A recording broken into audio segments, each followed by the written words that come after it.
My name's Amy Lamoin. I'm the Advocacy Manager at UNICEF Australia. I've recently returned from the Syrian border working for UNICEF Jordan Country Office, and in both capacities I work for the rights of children.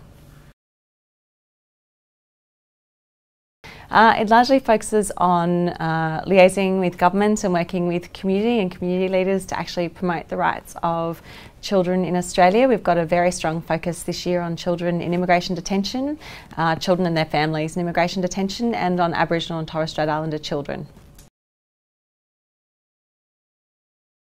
Well, I've only been in the role for 6 weeks, but one of the things that I think UNICEF Australia does very well, both here and in all of the offices I've seen them work with overseas, they are really deeply committed to working in partnership models. So they work very closely with governments, but more importantly very closely with community and community leaders. So in the field that means, in my last role in Jordan, working with women in refugee camps to actually support them to keep their own communities safe. They're incredibly important in that picture. So I think what we're doing, because I think women arrive with such strength and such enormous wisdom about their own communities and such strong working knowledge about how to keep their own families, their own children, their own broader communities safe, that we as international field workers, we draw from that and we support them in that role. And it's incredibly important. So they, for example, in refugee camps will lead up community-based child protection committees. They will liaise with other community leaders and develop initiatives around keeping children safe, around supporting children to attend school, to participate in child-friendly space activities. They're incredibly important, both in terms of emergencies, but in terms of broader peace building in those interventions. Women have a very, very important role at every level. I think International Women's Day is important because it reminds us that women's participation is critical. I think in this industry things change very slowly, so I always say that I'm a good incrementalist. I think one of the things that has changed over the last 15 years is that agencies, international agencies and community organisations have become really skilled at listening to communities. And that's something that's critically important to our work, listening to communities, including listening to women who already understand what's at play in their communities and what solutions might actually look like. So listening is incredibly important, and we've gotten better at that. I think we're always quite strong, but we've really refined the way we work with and support women and largely all people who are affected by humanitarian crises, by emergencies, and countries that aren't necessarily. So in Australia, what it means to actually listen to communities and engage with communities over time. We've gotten quite sophisticated with that. So they were very big experiences, and I think it's distressing that the situation in Syria continues.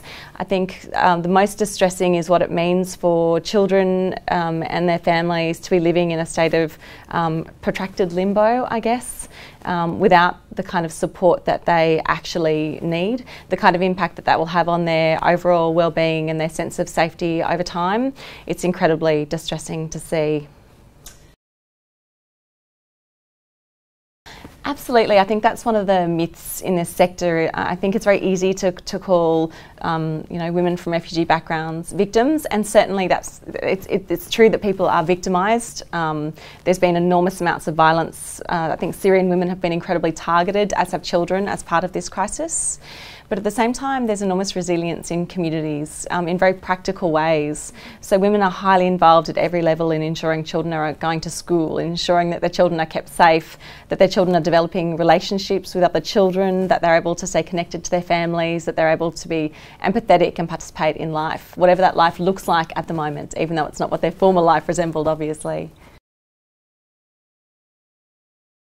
So UNICEF is a multilateral organisation. It's part of the UN family, and strong leadership from women, I think, is incredibly important. It's incredibly important, and I think it's for every female worker, every female field worker I've ever met.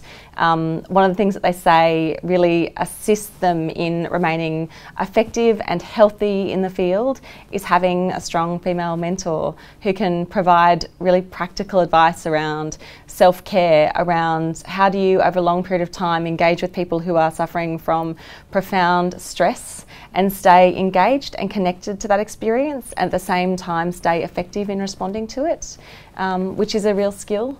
So I think in lots of ways female mentors are just incredibly important, and they have been to me my entire career. I've been very lucky with the kind of women leaders that I've been attached to because of my work. It's made a strong difference to the way I operate in the field.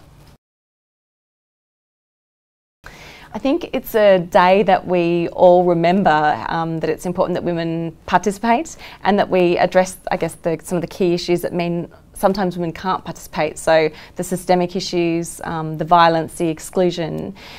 But I don't think about it in terms of it being one day a year that we should be mindful of it. So every day as a field worker, every day we engage with women, we talk with women, we hear their perspectives, we hear their stories, and we make them part of a solution. In lots of ways we follow women's lead in that respect as humanitarian workers. I think it would be to really reaffirm what I've learned over the last 15 years, and that is that women are lead community drivers, and that's the place that change happens. It's not because of governments, it's not because of UN agencies or because of whole sectors that work in the area of aid and development and emergencies. It's because of what women are doing in their own communities. That's where really important change happens.